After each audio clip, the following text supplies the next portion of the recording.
הסכמתי להשתתף ולהתראיין כאן, כי אני יודעת החשיבות של העלאת מודעות גם לאנדומטריוזיס, וגם למשהו שלי עזר לחיות עם כאב שאני יכולה להתמודד איתו ולא עם כאב שמנהל אותי.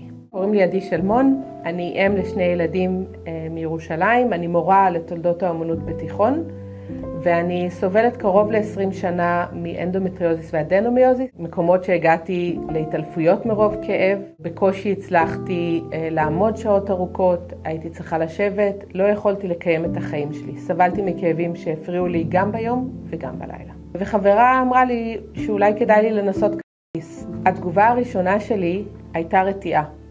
אני יודעת את התופעות הפחות טובות של קנאביס.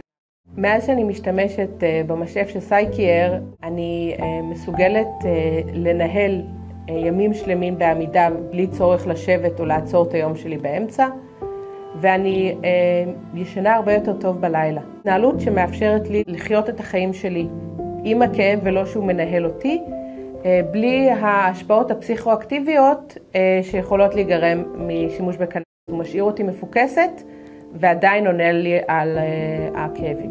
אני יכולה לקחת שאיפה מהמשאף בחדר מורים לפני שיעור, בצורה דיסקרטית, בלי שכולם יודעים מה קורה מסביב ולמה אני משתמשת בזה.